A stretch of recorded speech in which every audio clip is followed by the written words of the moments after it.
Tom Clark's 6M podcast is a Boink Studios production. And now, on with the show.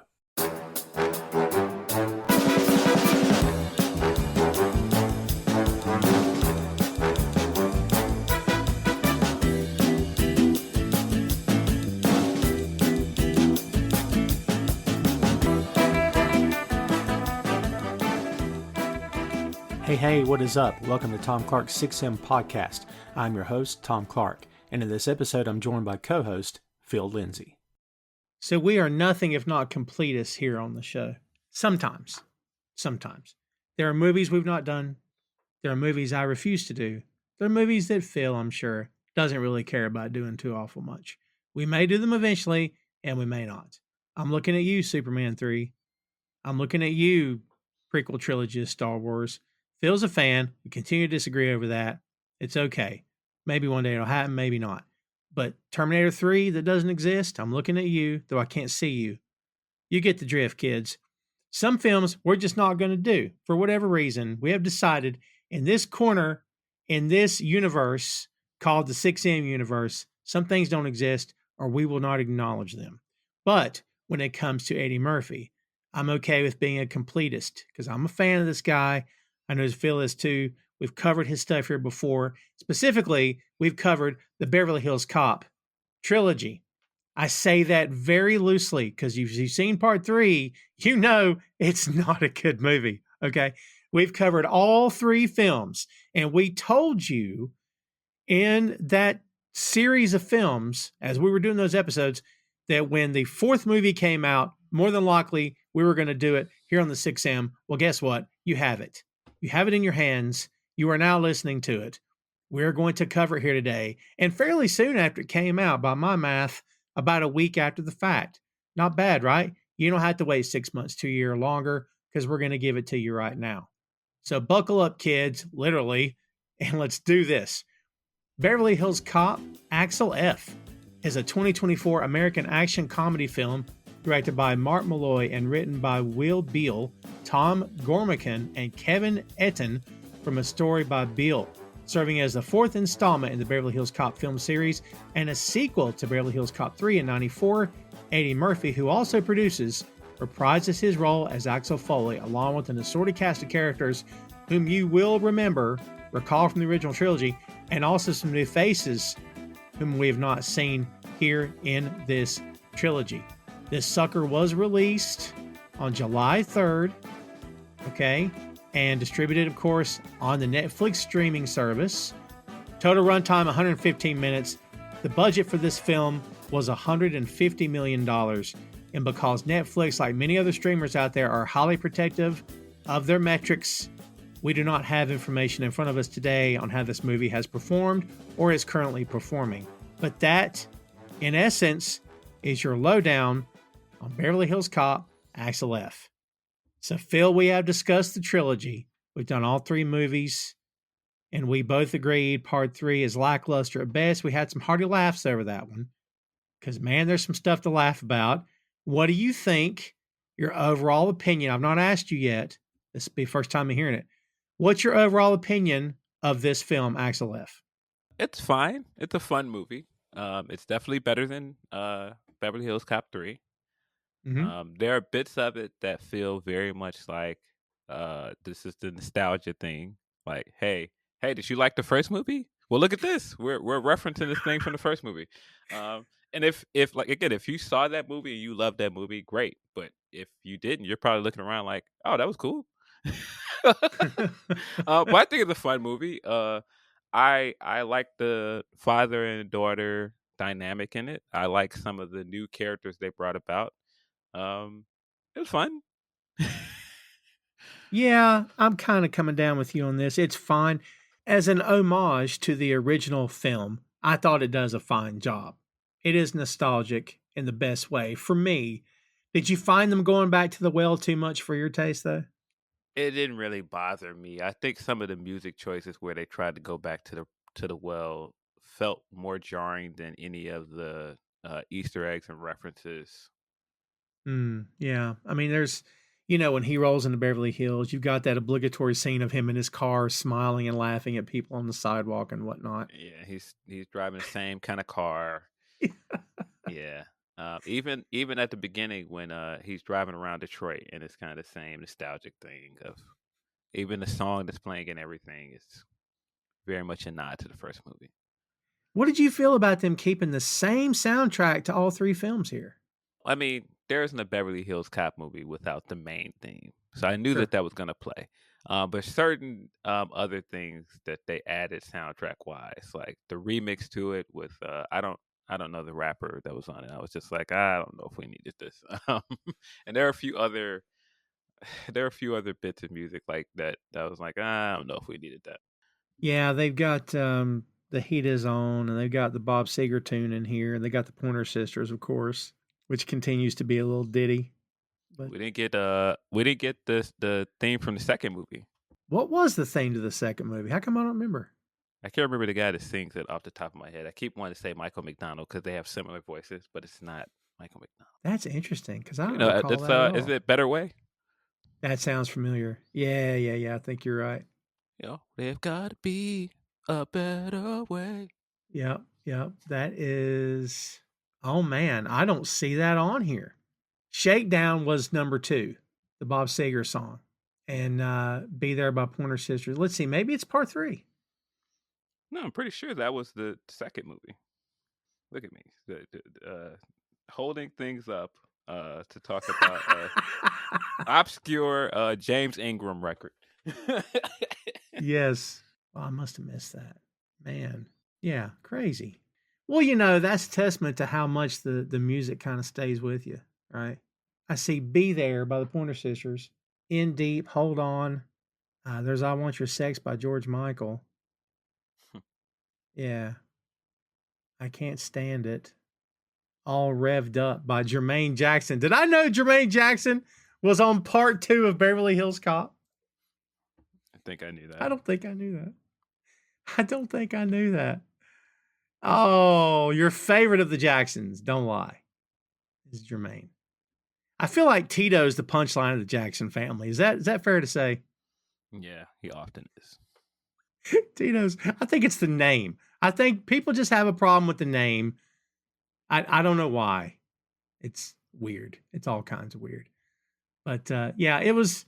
I get what you mean about the soundtrack to this film. Yeah, it's there are some remixes here and whatnot. Yeah, it is a nostalgic trip. It is better than part 3. I totally agree with you. It's interesting to note here, Phil, that Will Beall, what a name. Some of his one of the writers on this little sucker, his writing credits include Aquaman, Zack Snyder's Justice League, Bad Boys Ride or Die. So, yeah. He also worked on the Training Day television show, the ill-fated Training Day television show. So, the original cast here is back, kids, for this film. It's very much we're back in the saddle again. And at least, Phil, I think the storyline with Billy was fairly okay because, we don't see him for a large chunk of this movie. So it did feel like they were switching it up. What did you think about the idea of Axel having a daughter and we never see the mother here? Well, I immediately think like who is the only love interest he had in the entire franchise, and that was probably the character from Beverly Hills Cop 3, right? Mm-hmm. And that was the last time we see him there together. And so I immediately assumed that maybe that's her mother. It could be. In that bit of dialogue, he tells her that he said, I moved you and your mother to Beverly Hills because of the, that kill squad or whoever had were threatening to kill the family. So he moved them to Beverly Hills. So I don't know. It's funny that they didn't bring that up, or they didn't really, they mentioned your mother, but they never mentioned her by name, which is weird. Yeah. Janice. Janice is the love interest from Beverly Hills Cop 3, I think. Yeah.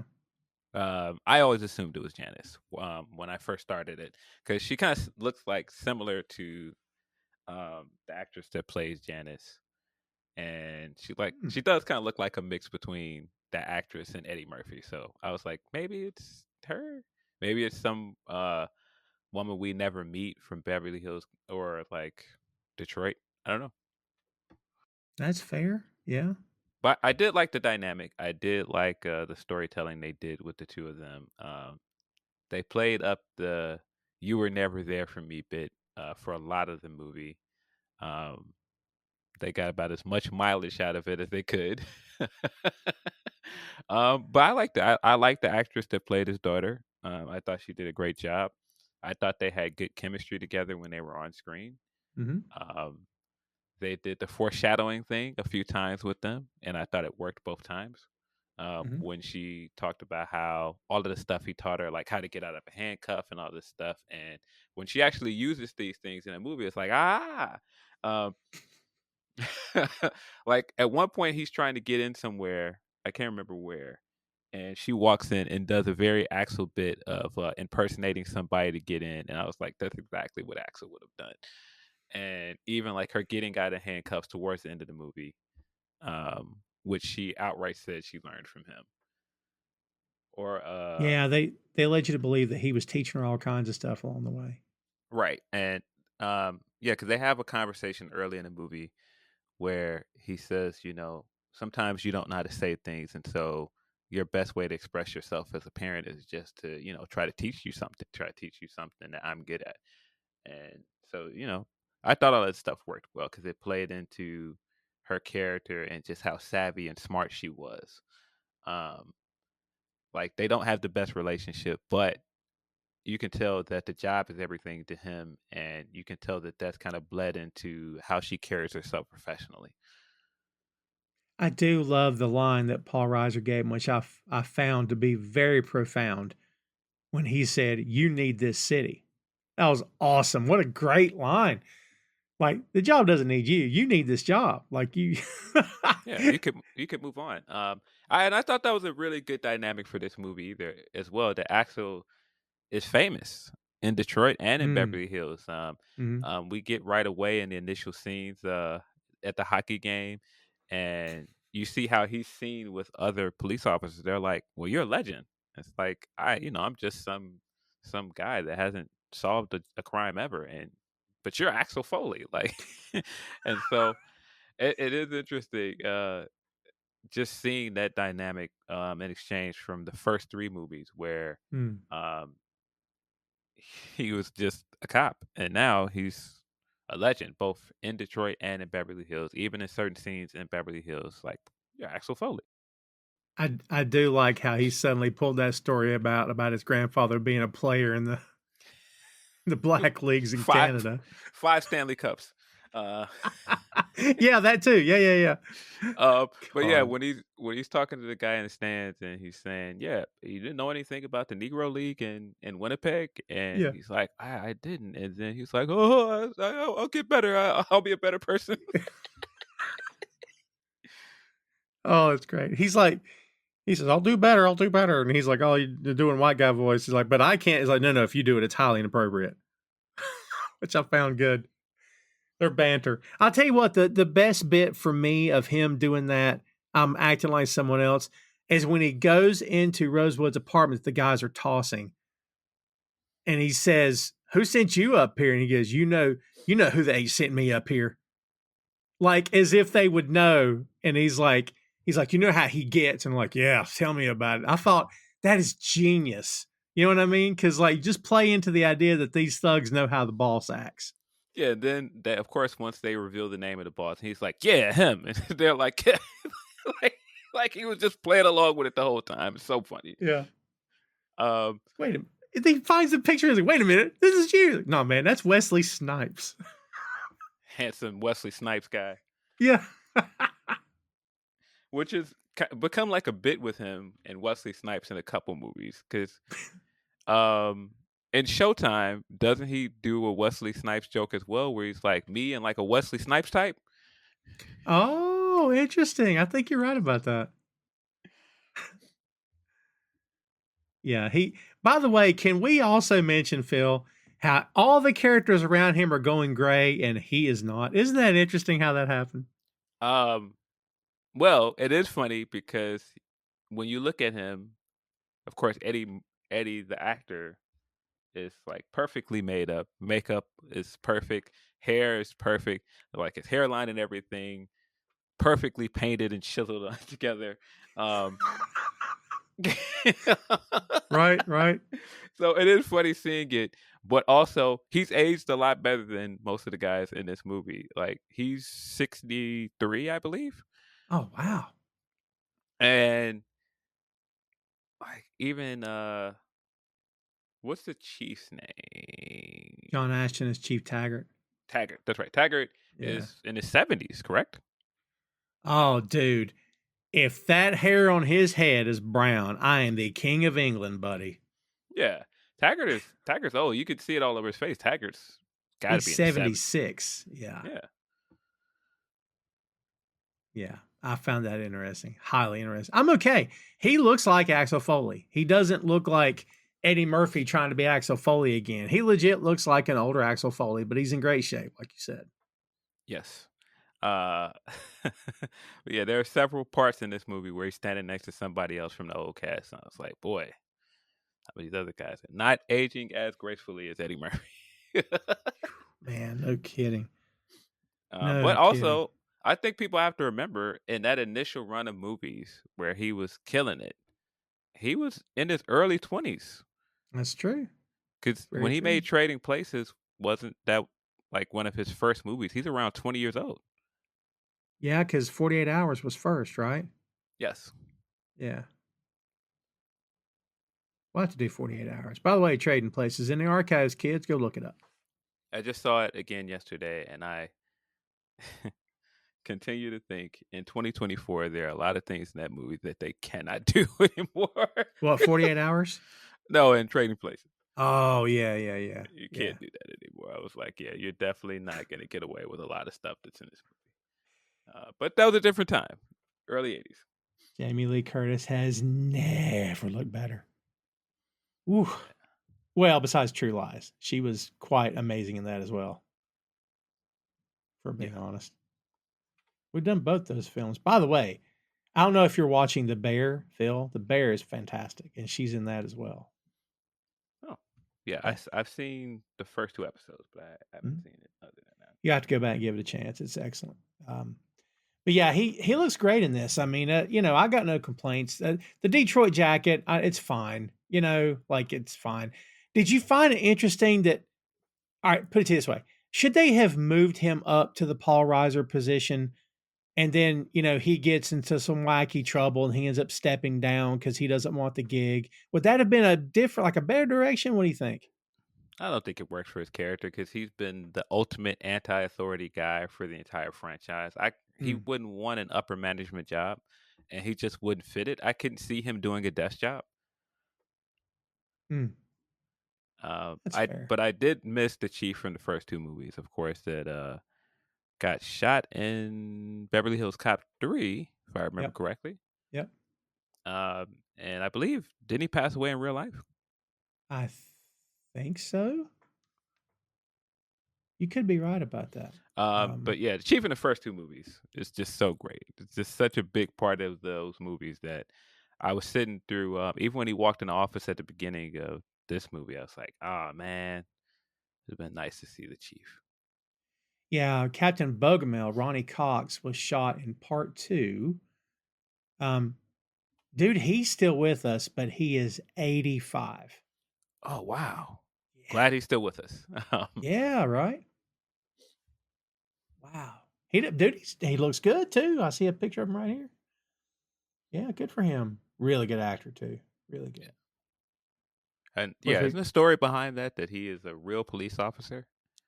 All right, so you are thinking of Inspector Todd, played by Gil Hill, who was an actual police officer in Detroit.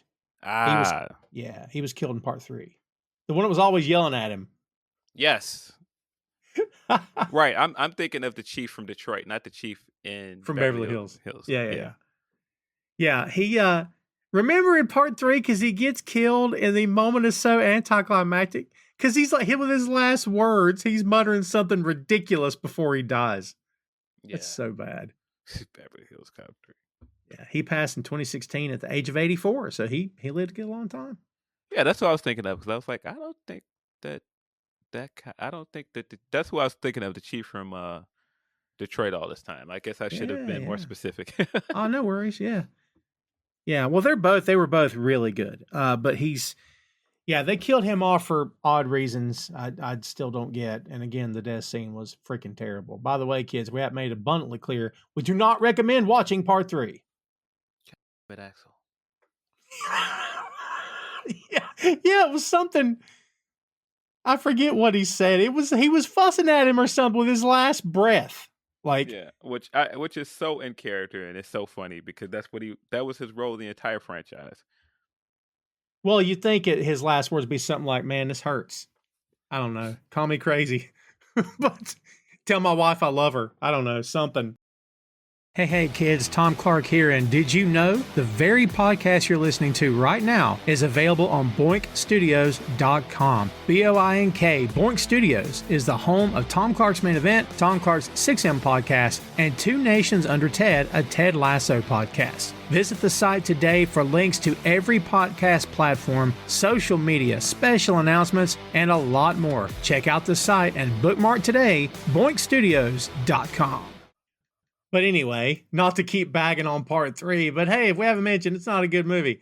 So let's talk about the addition of Joseph Gordon-Levitt here as Detective Abbott. Abbott. What'd you think about the addition of Joseph Levitt here?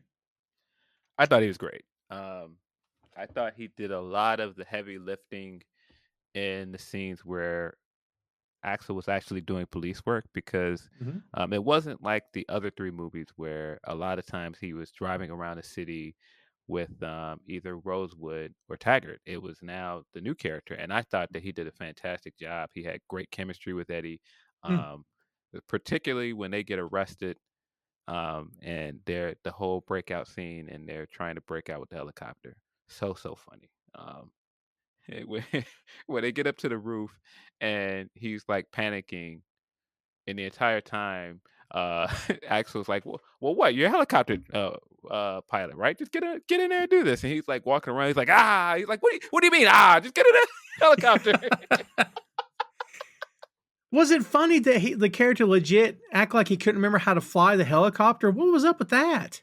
Yeah, it was. It seemed like he was kind of like having like a nervous breakdown or something during the entire time, and yeah, very funny. But having that paired with him being so competent at the rest of his job, like in any of the action scenes where he had a gun in his hand, this guy was killing everybody. But He was. in that helicopter, he was just a complete bumbling idiot. Yeah, he was. It was crazy. It was. You're right. Like, he saved the day on the street. By the way, let's talk about that little death squad they put together. The dude with the gold, was it like gold revolvers or whatever, like the gold 45s he had and the boots and everything. Those guys were awesome. I'm like, if they come after me, I'm gonna run, man. Yeah, the Scary cartel dudes. guys. Yes. Yeah. That was some scary stuff, man. I'm with you. I think he fit in just fine. What was cool to me was that little jab they threw at part 3. Did you catch that? I didn't. So when Joseph Gordon-Levitt is talking to Axel about his 3 other cases in Beverly Hills, he says the third in 94, he says it wasn't your finest hour. Well done. That is funny. Yeah, we got no mention of Wonderworld or any of that stuff in this movie. Yeah, isn't that, well, thank God, but still, like, I was hoping for something like Rosewood to be wearing a Wonderworld shirt or something, but we didn't get anything. yeah. Yeah. And speaking about, we were talking about Eddie earlier in his career with this trilogy, with this franchise. When he was talking about this movie, he says it was a hard one. I did Axel when I was in my 20s. I'm not in my 20s anymore. It was an action movie. So it was a rough one, but we got through it. And yeah, Phil, it's interesting that he would even want to go back to this because he's, I won't say made it clear that he doesn't want to do these things, but he didn't want to come back for part 3 because, remember at the time he was like, How many more jams can this guy talk himself out of that it even makes any sense? It's even believable. And now he's doing it at this age. I mean, I'm not saying he came back for a payday. Maybe he came back to round it out. But did you feel like at the end of this movie that we're done? Did you get the feeling that we're done with this universe here? I think it's time to pass the torch on. I think it's time Yeah. to pass the jacket on to somebody else. Pass the jacket. I like it. It did at some points in this movie look a little ridiculous because I was like, all right. Like, even if we don't believe Axel is in his 60s in this movie, even if they're telling us that this guy's in his 50s, why is he still running around with this Letterman jacket on and doing all of the stuff that he did 40 years ago? Yeah. What's the story with the jacket? We never got a backstory with the jacket, like it was given to him by somebody or something, you know? Yeah, they had a bunch of references to Detroit stuff, the Red Wings, Mm-hmm. Big Sean, his music was played here. There are a lot of Detroit references here. Mm-hmm. It's interesting. Let's talk about Kevin Bacon as Captain K. Grant. Look, kids, spoiler alert. Phil, did you know within 0.9 seconds this dude was the bad guy or what? Yes, because he had all of the archetypes of a 80s movie bad guy. Yeah. And Kevin Bacon, as an icon from the 80s, was a perfect guy to fit in that role. Yeah.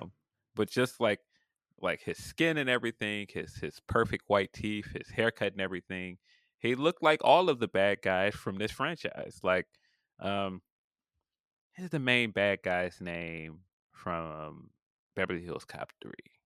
That was the security guy for Wonderworld. Oh, man, you're going to put me on the spot here. Google. This is what It is easily found. No worries here, kids. Let's see. In part 3, you have Mayor Ted Egan. You have John Flint, played by Hector Elizondo. You have That's right. John Flint was the other supporting guy that they put in. He also did not come back here at all. that's right, because he turned on him. Yeah. Let's see. Beverly Hills Cop 3. We have Timothy Carhart as Ellis DeWald. Yes, DeWald. Yeah. He has a lot of similarities to DeWald in the way he carries himself. Yeah. The only big kind of archetype that he also didn't have is he didn't have the big heavy with him that was like the cool character. That's true. Kind of like the second movie where Bridget Nielsen was the big heavy. Yeah, all they had was two goons who were ultra dumb. Like they Yes. just look like 80s film goons, right? Yes. But yeah, I thought he fit perfectly here with just the franchise and where it came from. Getting another guy from the 80s and Kevin Bacon to be a part of this, I thought was genius. I thought he was very good in this. He was very unlikable and smarmy. He had the big smirk on his face like DeWalt did. That's what I hated about DeWalt the most in Beverly Hills Cop 3. He just had that smarmy smirk on. It's like, I hate this guy. Like every time it seemed like you caught him in the midst of something, he's just like, you're not going to get one over on me. And he has that big smirk on his face. So annoying. Yeah. But Kevin Bacon did similar things in this movie too. Every time it looked like he got him in a corner, he just had this charm about him. Like, do you know? I'm gonna get out of this. I'm a police officer. By the way, I say this because I'm watching it again as we speak. When he makes the turn in that what he calls a rental, that Ford Bronco that's absolutely falling apart, he makes a turn after seeing the guy putting makeup on himself. That car is not on the road. That car is being hauled, and you can tell by the way it makes the turn. Yeah, there are some things in here that don't look believable at all. Oh my God, it's awful. It's so obvious. Yeah, like when Axel gets shot, spoiler, Yeah. when he gets shot towards the end of the movie and he's falling down, there's two different reaction shots at the same time. I was like, they probably could have edited that better. Yeah, it's a little rough. Yeah. Because in the first shot, when he's getting shot, you can see his daughter going, no. And then as he's falling to the ground, you can see her and she's turned in a completely different direction. Isn't that funny? It's so funny.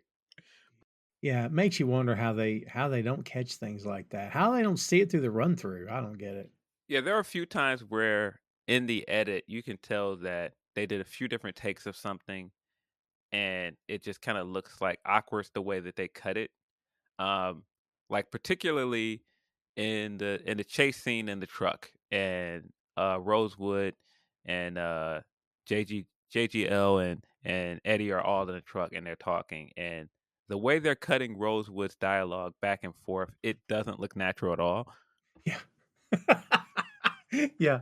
Like at one point, it's so on the nose, it cuts back, and he's just like, "This is awkward," and I was like, "This scene in itself is awkward." The way they keep trying to cut it back and interlace the footage in.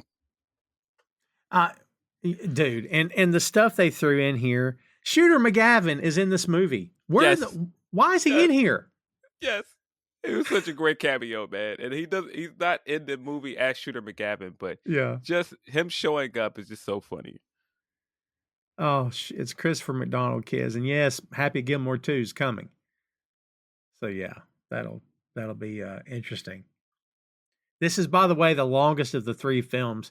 There was at one point during this movie, Phil, where I started checking the counter, and I'm like, "Is this movie ever going to end?" Like it felt like it lasted forever. It was a long movie because they had a lot of setup with Eddie and his daughter, Mhm. and then they had to set up the premise, which was very convoluted.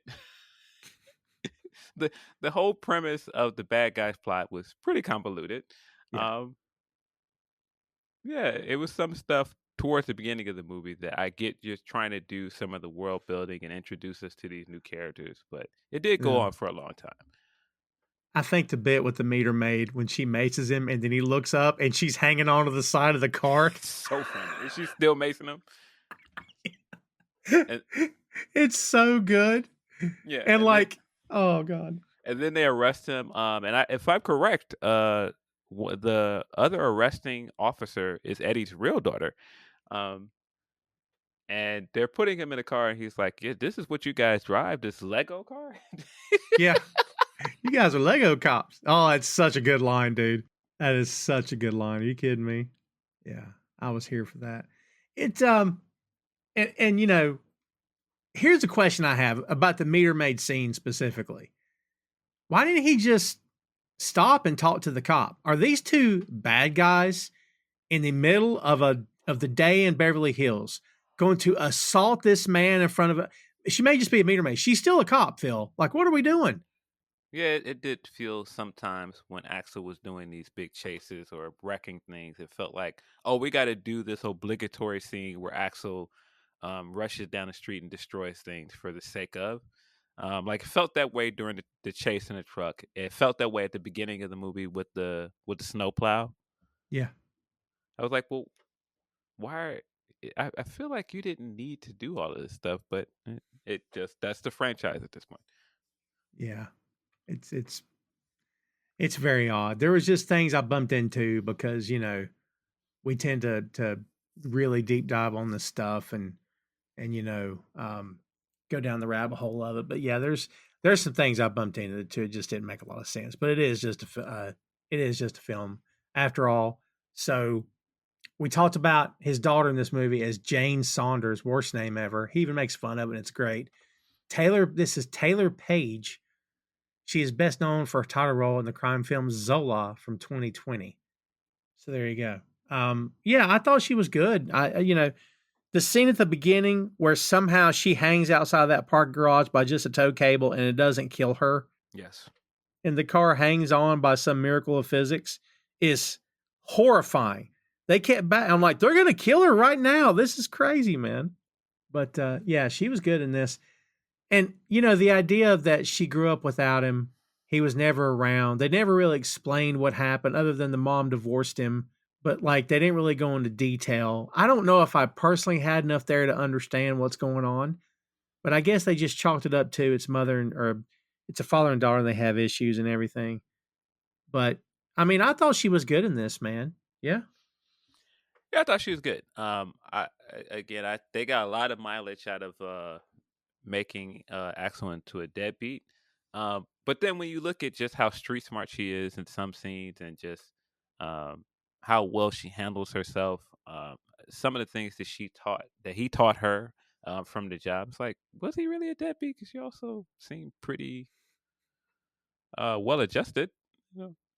Yeah, But yeah. she's just so mad at him. We even get the story with her and JGL's character of, oh well, she broke up with me because she just didn't want to date a cop, and that's all, her daddy issues as well. And I'm like, but I don't know. It seems like some of this stuff, like you, and I guess that's where we're supposed to, in some ways, side with Axel, where it's like, well, wait a minute, you're mad at me because I stopped talking to you, but you also could have reached out and continued to talk to me.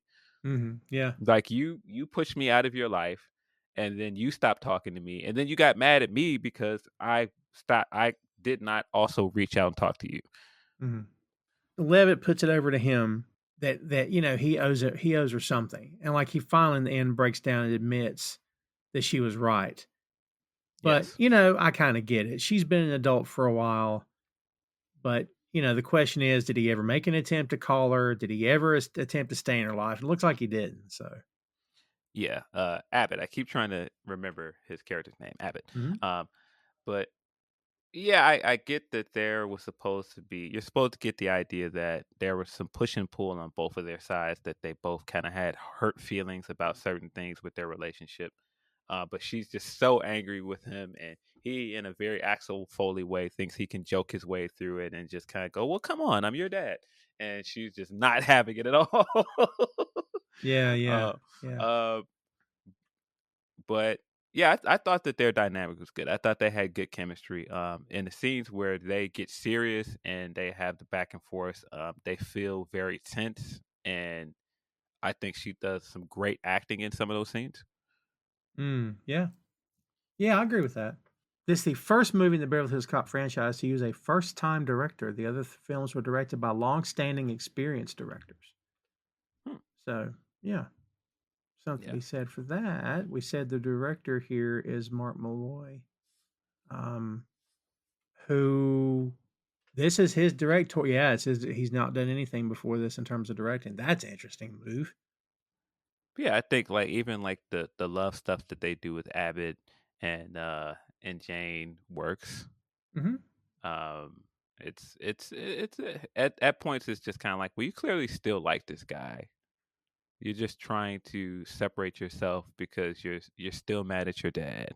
And it's kind of Yeah. like that with everything. Even when they talk about her job and the fact that she defends criminals and how she goes out of her way to go, well, you agree with him, don't you? Because you think that I did this in spite of you. And he's like, well, you kind of did. And when you look at a bunch of other things in the movie, it's like, well, yeah, it looks like you're doing things to spite him.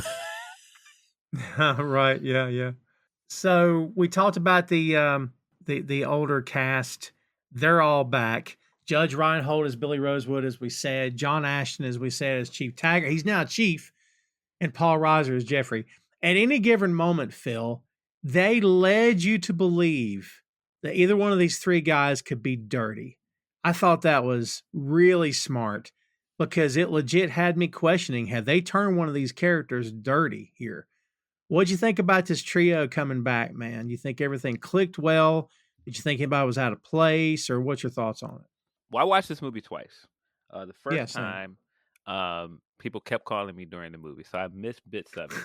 So initially, I didn't understand when they kidnapped Rosewood because I missed that part. But the second time I watched it, I caught it because I was like, "They've had how long have they had this guy?" And then when I watched it the second time, I was like, "Oh, they've had this guy for a long time. They've been torturing this guy in this warehouse for like a week."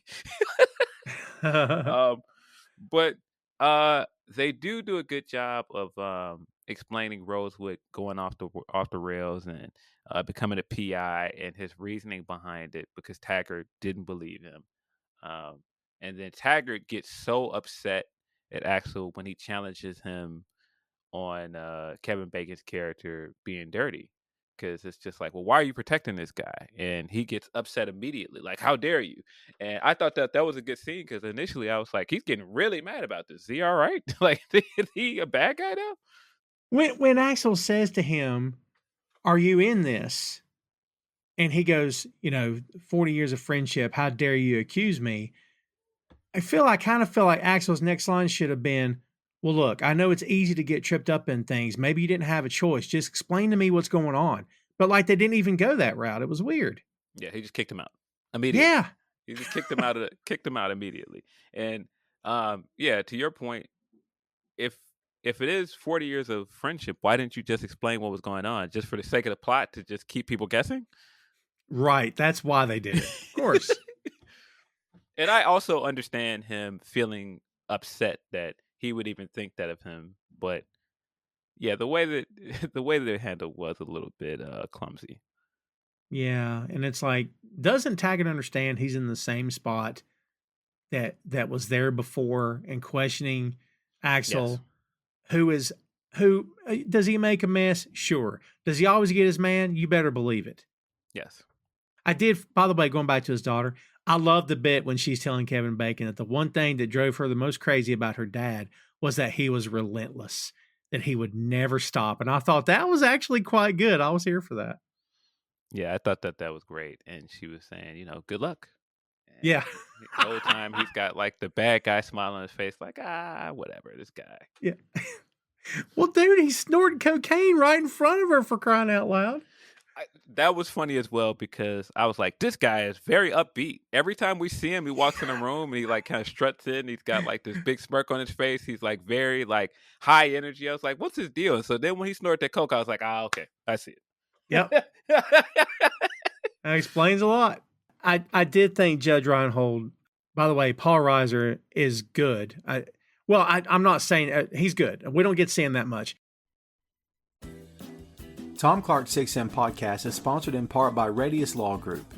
Every day, Radius helps individuals, families, small businesses, and nonprofit organizations throughout North Carolina, Florida, and Pennsylvania resolve their legal issues by providing effective legal counsel in the areas of estate planning, as well as elder law and Medicaid. Radius Law holds the radical belief that working with a lawyer can indeed be enjoyable. So give them a call at 1-800-519-5667 for more information and tell them that Tom Clark 6M Podcast sent you. I did find it interesting, Phil, at the beginning, before I get back to Reinhold, when they're telling him that Axel is basically tearing through the streets of Detroit, he just looks at the two on the comms and he's like, well, good night. And he leaves. Like, don't you think maybe you should stay and try to figure this and get him some backup? He did nothing of the sort. Which I guess that's now why we find out why he lost his job and why he, you know, even when they're having that conversation, he's like, "Did you fall on your sword for me?" He's like, "I don't worry about it. You need this job." And I was like, "Yeah, but you also were kind of bad at your job, weren't you?" That's a good call. Yeah. I mean, I'm sorry, but it felt weird to me. I would have been asking questions if I was a superior too. Like, wait a minute, well, what were you doing? I left. I just decided to leave the department. Yeah, they told me you went home. Are you kidding? Yeah. I went home, had some coffee, fed my cat, went to bed. Yeah. Whatever. My God. Yeah. Taggart in character also does a few things where I'm just like, well, what is this? Are you in on it? Because we also get the scene where he's on a treadmill. And he's on a treadmill with like a sandwich, some chips, a beer, and like this other drink next to him. And he's on a treadmill. I'm like, wait a minute. You trying to lose some weight or not? Why are you not at the office? It's broad daylight. Right? Why is he not at the office? I mean, everything about that scene is just such a big paradox because it's like, wait a minute. And his wife's yelling at him in the background. He's like, I'm trying to get some exercise in. It's like, but you're like eating a chip and sandwich and drinking a beer while you're doing it. Remember, he tells Axel at the beginning that he and his ex are back together. He's like, well, we're back together, so I'm trying to stay home as low as possible. Then why'd you get back together with her? So funny. Yeah, it was weird how they did that. I mean, I had to say if you're going to have someone yell at Axel, I guess it's better to have Taggart than a stranger we've never met, I suppose. I don't know. But Judge Reinhold is good. Supposedly, I think this was his first role in, I think, 7 years, I think. And, you know, he's basically the same guy. He's still crazy about weapons. He's hidden the SD card in the handle of his Rambo knife. Why do we keep insisting on the 80s references, Phil? I'll never know. But I thought he was good here. I didn't understand the bit at the end where he's asking how often Taggart makes love to his wife. Where'd that come from, dude? Because we're supposed to go back to all of the Rosewood is socially awkward stuff, and he Ah, doesn't understand social cues, and I got it. It was all supposed to be kind of an homage of their relationship in the first movie, and then them running surveillance on Axel and Axel jumping in the back seat. It was all a big homage to that. mm, that's fair, I guess. It was just it felt weird, but like Billy's character's fine. I didn't really bump into anything. Again, I thought it was kind of a bold choice to not have him in the majority of this film because like they were leaving his fate kind of up in the air. And dude, even then, Phil, he could have been a part of this, and we didn't know till the very end. And even when he was sitting there, I almost thought, is he crooked? Was all that just a scam to get Axel there? Like they truly had me thinking there was one of his friends was actually turned on him, man. Yeah, they were setting them up. Um, Yeah. yeah. And there were other things that kind of led you in that direction. Like he was talking to Taggart at one point, and Taggart says, "I know you think all we have is time, but we don't." And Ooh. um, I thought that was a good play up to other things, like even Kevin Bacon's character asking him, "Have you ever been shot in the line of duty?" Which, of Mm. course, we've seen him get shot in the line of duty. He got shot in Beverly Hills Cop 3. Um, Mhm. but that, of course, was foreshadowing to him getting shot at the end of the movie. Yeah, yeah, no kidding. Yeah. Yeah, I mean, it was good to see the whole I'm glad everyone agreed to it. I'm glad everyone was cool about it and everybody I mean, I assume they were, and everybody came back, including Bronson Pinchot as Serge. Freaking great. Serge. Yeah. Um, Look, dude, of all the old cast, it's okay that he is made up to look younger because that guy would never settle for going gray. That character, no chance, man. yes. Yeah, I thought he looked great. I thought the scene he was in was great. And Yeah. they even set up having another person to move forward, even if they do another movie. Um, the girl that was showing them the house. Yeah, she was actually pretty funny. Yeah. So I thought that was good. I thought those scenes with him in it didn't feel kind of like, look, it's Surge for the sake of putting Surge in a movie. Um, Surge, Yeah. like a laundry detergent. What do you think about them running back the joke of get the F out of here? They ran that back twice here. I think it only worked because Surge, his delivery made it funny both times they did it. And both times he did it, and he did like kind of that voice when he did it, like, "No, I won't get out of here." It's like Yeah. so funny. Oh, it's really good. I love that guy. I'm sorry. It's not the same franchise without him, dude. You know, if you really think about it, like for such a minor role, he is one of the standouts from that entire franchise, man. Yes, and this also goes back to what I said about you making Axel out to be a deadbeat. All of his old friends from the franchise, his daughter knows all of them. He's introduced her to all of them. They all know her. They all like her, like protective of her. They all love her. I'm like, well, wait a minute. How much was this guy not in your life? Like, I'm confused. Yeah. No kidding. And like the second she's in trouble, uh, his friends that are looking out for her in Beverly Hills immediately call him. Yeah, that's true. Yeah. There's certain things that, I mean, well, it's not a perfect movie. Dude, here's something for you. Having watched it twice, be honest. Is this a streamer or couldn't this have just been released in the theater? What would have been, do you think it would have tanked had it been released in the theater? Uh, I don't think it would have done well. I think people would have gone out to see it. But I also Mm. think having it on the streamer and putting it out during a holiday weekend was smart. Mm. Because I watched it and then I went to a barbecue, and when I got there, my family was watching it, and then we ended up Oh, watching it again later. And so, nice. yeah, I think that it was kind of smart to put it during this week when a lot of people were together, and even if you weren't going to get like huge streaming numbers from people just watching it individually, it was kind of a communal thing because of the holiday.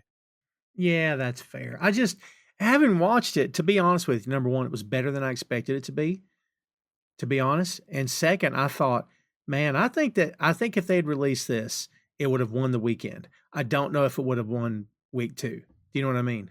Yes, I think it would have made a lot of money in the first weekend, but it probably would have dropped off pretty heavily after that. By the way, Here We Go on here is Lil Nas X. Yes, that's right. It's Lil Nas X is on the soundtrack. I feel like there's another flip on one of the original songs from the soundtrack as well. I think you're right, but I can't remember what it is. Let's see. A few other additions here. Mark Pellegrino as Beck that we have here. And there's some other, the cop from the beginning, Kyle Moore as Detective Mike Woody. We have Kenneth Nance Jr. as Junior Bollinger. Let's see. John Lee Richardson as Tyler, the dispatch trainee. Tony Jones as the fireworks kid. There's fireworks kid. Yeah. Oh, the guy that yells at Axel when he's driving by. Yeah. Yeah, dang, you're yelling back at a cop, man. Like, come on. But here's something. What about the unexpected? And I don't know how to feel about this character. Luis Guzman as Chelino Valdemoro. Like, I can't tell if it was funny, if it was dumb. Like, I feel like it was 2 degrees to the left of Serge in being a very memorable character, but didn't quite hit it. What'd you think about that? Yeah.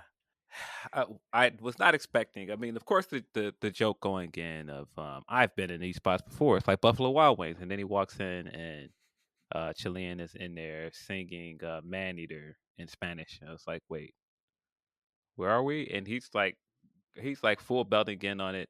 Very weird scene. It was fine. There were certain parts of it that were funny. It is funny just seeing the range of him in this role because he's the guy that turned on Carlito in Carlito's way. Like, what do you mean? So, Yeah. like, but yeah, the funniest part of the whole thing is when he's asking him about Rosewood, and Chilean was like, "Come close, come close." That's all I have to say about that. Yeah. It's like, well, you didn't tell us anything.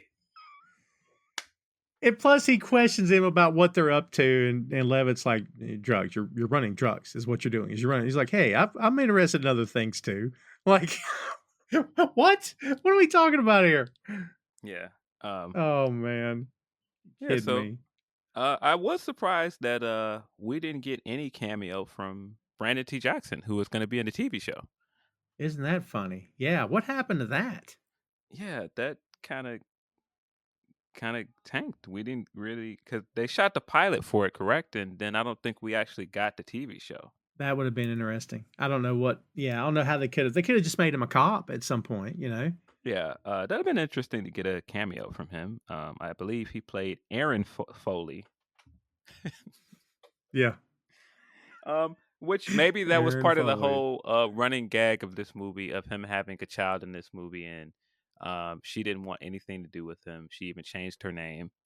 Um, I don't know. Maybe that whole thing was kind of like a joke on the failed pilot. I mean, if nothing else, you could have ended this movie with him meeting his son and never knowing he had one. That'd be interesting. Talk about a way to keep the franchise going. Yeah, that would have been funny if like some random traffic cop stopped him for something and it was Brandon T. Jackson, and he was just, that's you good. look familiar. Yeah. Oh, yeah. Just leave it hanging. Just leave it hanging. Yeah. And as he's giving him his ticket, he tells a story about his mom. And he's like, wait a minute, what? And then something happens and he has to leave real quick. Yeah. That would have been okay as well.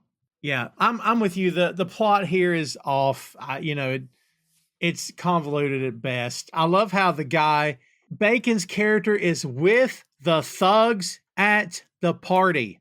I mean, dude, even if everyone around him thinks he's okay, at some point they're going to say, hey, Cap, who's these guys with you? Are they cops? Like, No. This guy's brazen, Phil, and doesn't hide anything. No wonder. How did he not get caught to this point, man? No Axel Foley, I guess.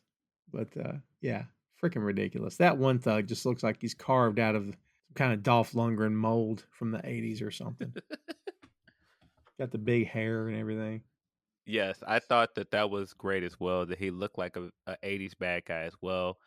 He Hmm. had like the big kind of like pompadour look, and everything. He had, like even like his skin and everything, his tan. He looked very '80s.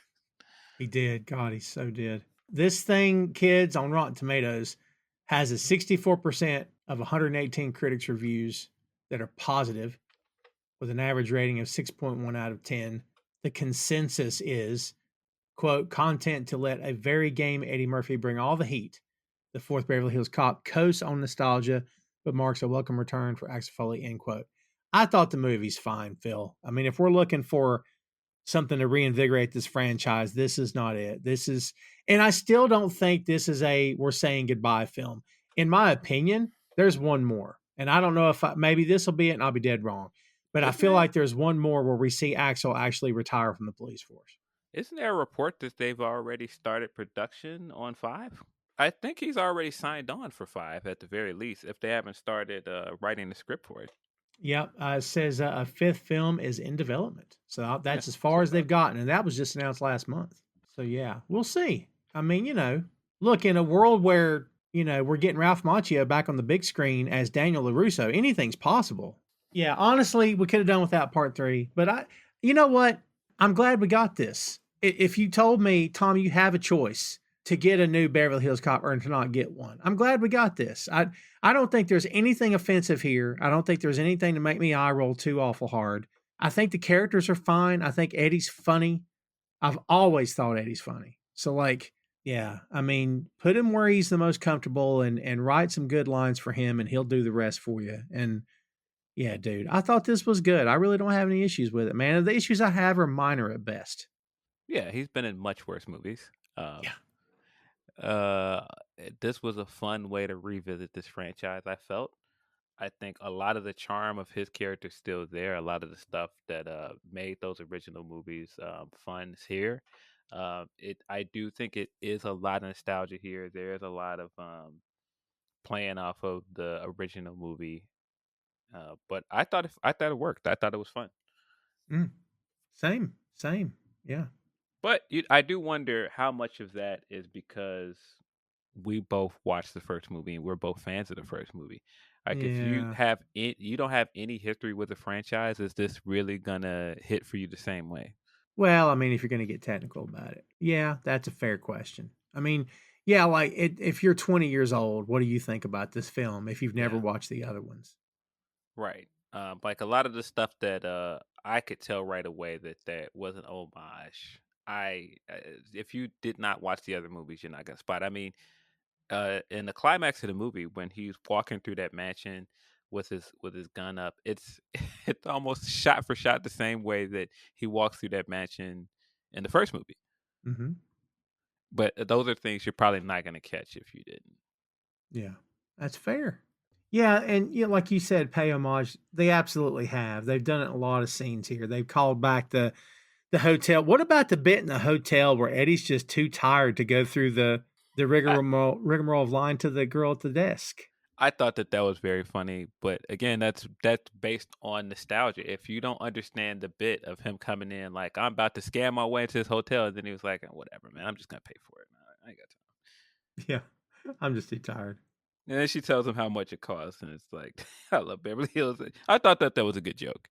Yeah. Again, I didn't find anything to make me. Sometimes I will watch something or I'll watch something and we'll review it. And I'm often left going, why'd they make this? Like, I felt that way about part three. If they had made one, two, and then did this one now, you talk about a highly watchable trilogy of films. I think that would 100% have been it. Yeah, that makes sense. But yeah, Um, I agree with you. There was nothing here that made me feel like this didn't need to be made. It was fine. That was the best thing I can say about it. That was fine. It was nothing really offensive about it. yeah. Yeah. And then, sometimes that's all you can get, kids. Well, folks, there you have it. There is Beverly Hills Cop, Axel F. And if you've not watched it, we just blew the whole thing out of the water for you. So you're welcome. But if you have watched it, maybe you got thoughts. Maybe you agree with us. Maybe you hated it. Who knows? It's all subjective. So you take from it what you will. But again, as we said, we found it highly watchable. So yeah, nothing wrong with this at all. Well, Phil, before we call it a day, if you got anything else to add, give us your last word on Beverly Hills Cop, Axel F. I thought it was a fun movie. If nothing else, it's a testament to Eddie Murphy's legacy as a movie star and a lot of the big success he had early in his career. The fact that he can revisit this franchise and people are still willing to give it a shot just tells you that people still love this man as an actor. Yeah. Oh, dude, there's no doubt about that for sure. So, well, kids, there you have it. And I agree with Phil. This is, Eddie is a national treasure, and he always will be. He could continue to make bad films if he wanted to, or never make films again, and he will still always be a legend. He's one of the greatest of all time. And anybody that doesn't believe that, there's definitely something wrong with you. So I question your sanity. But yeah, again, kids, if you haven't seen this, go watch it. Check it out. It is on the Netflix.